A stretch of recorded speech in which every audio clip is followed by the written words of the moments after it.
본문 말씀을 통해서 견고한 길, 견고한 길이라는 제목으로 하나님의 말씀 증거하겠습니다.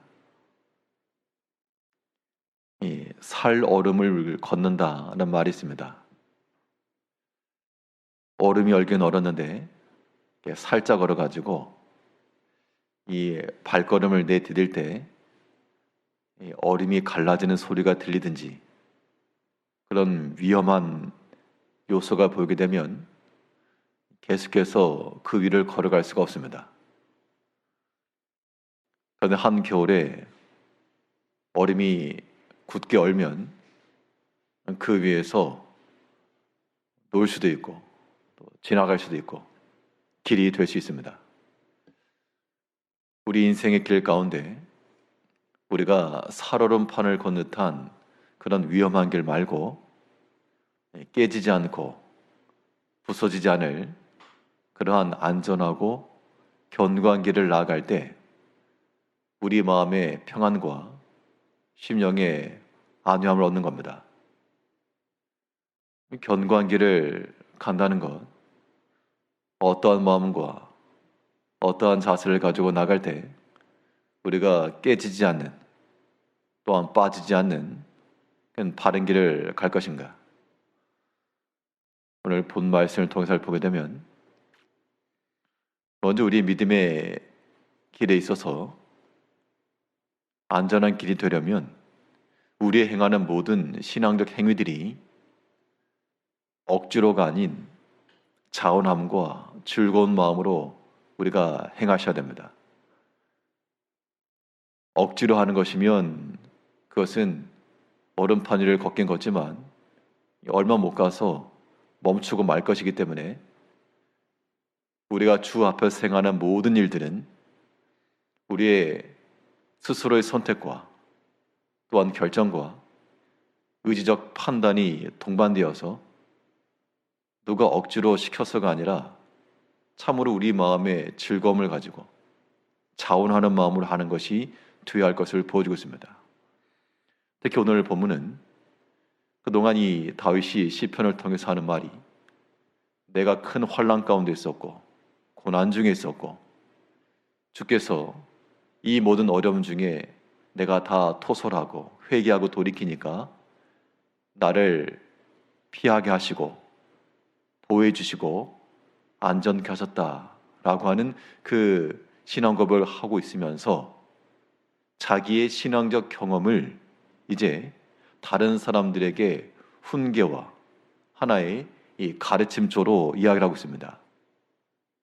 그 내용 가운데 너희는 어리석은 그런 짐승과 같이 굳이 채찍을 들어야만 움직이는 자가 되지 말고 그 채찍으로 인해서가 아니라 너희의 자원함과 주를 사랑하는 마음으로 이 믿음의 길을 걸어갈 것을 권면하고 있습니다.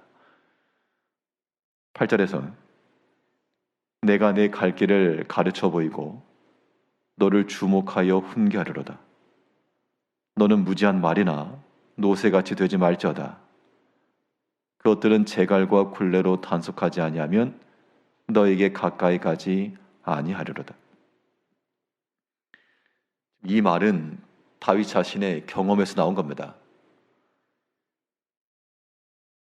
무지한 노새와 말과 같이 채찍을 들지 아니하면 가까이 나오지 않는 그러한 행위를 본인이 해봤기 때문에 또 그 결과 무지한 자와 같이 그러다 보니까 주인으로부터의 채찍을 받았다는 겁니다. 그것이 다윗에게는 큰 환난이었고 고난이었고 시험의 과정이었습니다. 이 과정을 겪고 나니까 하나의 지혜가 생겼다는 거죠. 하나 앞에 나아감에 있어서 무지한 그 짐승과 같이 그런 모습을 가지고 가는 것은 바른 모습이 아니고 우리는 그 반대의 모습으로 무지한 자와 같이 하지 말라는 얘기는 지혜로운 자가 되어 말과 노새가 채찍이 아니고서는 움직이지 않는다. 그러면 지혜로운 자라고 하는 것은 그 채찍이 임하기 전 그 자원하는 마음을 가지고 앞장서서 먼저 그 주인의 뜻을 따라 행할 줄 아는 것이 이 지혜라고 하는 겁니다. 우리가 과연 하나님 앞에서 지혜로운 그의 자녀와 하나님의 사랑하는 자로 살아가고 있는지, 아니면 무지한 말과 노새와 같이 굳이 채찍을 들어야만 겨우 주인의 뜻을 따라 행하는 자들인지를 우리 스스로가 한번 살펴봐야 되겠습니다. 우리가 부정하고 싶지만 이러한 모습들이 우리들에게 여전히 있다는 겁니다. 하나님께서 우리에게 채찍을 들지 않으시면 오만하고 방자하고 또 교만하여 자기 고집대로 행하는 이러한 무지한 짐승과도 같은 그런 속성이 있어서 하나님께서 또 때로 채찍을 들지 아니할 수 없는 그런 상황이 올 수밖에 없는 것인데, 그런 상황을 초래하는 것이 무지한 거라 라고 말하면서 내가 너에게 주목하여 가르치겠다, 교훈할 것이니, 내가 너희가 나아갈 길을 가르쳐 보일 것이니 그러한 무지한 길을 걷지 말라, 내가 앞서 실패한 그 길을 따르지 말라고 지금 명하고 있는 겁니다. 이제 우리가 깨지기 쉬운 얼음 위가 아닌 견고하고 또 튼튼한 길을 걸어가려면 우리의 모든 신앙적 행위와 판단이 말 그대로 자원함으로, 억지로 하는 것은 참 한계가 있습니다. 근데 즐거움으로 하는 것은 뭐 한계가 없고 더 하고 싶은 그런 마음이 있게 마련입니다. 우리가 하나님의 말씀을 듣는 것도 억지로 듣는 것이면 그건 참 괴로운 것이나, 주의 말씀 듣는 즐거움을 아는 자들은 또 들려주시오 라고 말할 것이고, 주 앞에 나오는 이 기쁨을 또 나는 자들은 아침이건 점심이건 저녁이건 그 시간이 구애받지 않고 환경이 구애받지 않고 내가 주께로 나아가리라, 주께로 향하는 그 발걸음이 가볍고 경쾌하며 즐겁다는 겁니다. 그런데 그렇지 않으면 마지못해 억지로 하는 것이면 그것만큼 곤혹스러운 것도 없을 겁니다. 우리 모든 신앙인들의 삶에 있어서 우리의 모든 믿음의 일들이 억지로 끌려가는 듯한, 도살장에 끌려가는 그런 짐승과 같이 그런 모습이 아니라, 이제는 한 번쯤은 우리가 자원하여서 나의 모든 유익하던 것들 그걸 뒤로 한 채로 주를 위한 즐거운 마음을 가지고 우리가 주를 섬겨야 됩니다. 그러면 그러한 모든 신앙 행위들은 무지한 말이나 노새와 같이 채찍을 들어야만 말을 듣는 것이 아니라 나지막한 음성으로도, 세미한 음성으로도 움직일 수가 있고요. 때로는 음성에 들리지 않아도 마음을 통하여 같은 마음을 가지고 행할 수 있는 겁니다. 이제 우리가 여러 가지 큰 시험과 환난 중에 있을지라도 주와 같은 마음을 가지시고 믿음의 모든 일에 있어서 즐거움으로 자원하는 마음으로 나아갈 때 우리 믿음의 길이라고 하는 것은 깨지지 않고 견고해질 겁니다. 그 길을 걸어가라는 겁니다.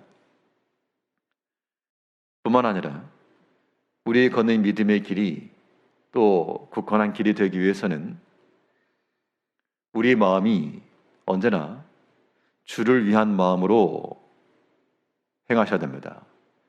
그 목적과 동기라고 하는 것이 우리 자신에게 있지 않고 주를 위한다라고 하는 목적이 있을 때 우리가 얼마든지 우리의 약함을 극복해 나갈 수가 있는 겁니다. 사람이 자기 자신을 생각하게 되면 다 자기 주관적이기 때문에 자기 입장과 형편에 따라 주를 섬기는 방식도 바꿀 겁니다. 그런데 그런 것도 무지한 말과 노새와 같아서 주인의 채찍이 내려올 수밖에 없는 구조이므로 우리가 판단하고 선택할 것은 모든 판단의 기준이 있어서 주를 위한 거다, 주인을 위한다, 그 마음을 지니고 있어야 때로 갑작스러운 주인의 부름에도 우리가 당황하지 않을 수 있고, 조금 쉬려고 했는데 주인이 부른다, 그때라도 주인을 위한 마음을 가지고 있어야 그 순간에도 일어나 주께는 주인에게로 나올 수 있는 겁니다. 근데 무지한 자들은 꼭 채찍을 들어야만 주께로 나온다, 그런 얘기죠. 9절을 다시 보면 너희는 무지한 말이나 노새같이 되지 말지어다. 그것들은 재갈과 굴레로 단속하지 아니하면 너희에게 가까이 가지 아니하리로다. 그러니까 노새와 말이니까 짐승이고 여기서 말한 너희는 주인인 겁니다. 그러니까 이 노새와 말이 주인에게 가까이 나아오게 하려면 여기서는 채찍을 들어야지만, 재갈에 물려 단속해야지만 주인에게 나온다, 그런 얘기인데, 그게 이제 무지한 자의 결과라 그 얘기입니다. 내가 너에게 보일 길은 그 무지한 길이 아니라 지혜로운 자가 되어서 굳이 이 주인의 채찍이 오지 않더라도 그 마음의 자원함으로 나올 뿐만 아니라 또한 주인을 위한 위치에 있다라고 하는 걸 항상 생각해서 부당하다고 여기지 말고, 더 수고한다고 그렇게 불평하지도 말고, 주인을 위해서 존재한다는 생각을 가지고 무익한 종이라 마땅히 할 일을 했을 뿐입니다. 그 마음을 지니고 나가는 것이 우리의 삶에 있어서 마땅히 걸어갈 길이라고 하는 겁니다. 사람의 생각을 가지고 우리가 주를 위해 항변하거나 따지거나 하는 것은 무지한 겁니다. 이제 오늘 하루 삶 가운데도 우리가 자원하여 즐거운 마음으로 주를 섬기며, 뿐만 아니라 언제든지 주인을 위한다, 주를 위한다는 그 마음을 가지고 어떤 일에도 불만과 불평 없이 언제든 주를 위해서 일어날 수 있는 지혜로운 주의 성도들로, 주의 종들로 살아가시는 하루 되시기를 바라겠습니다. 기도하겠습니다.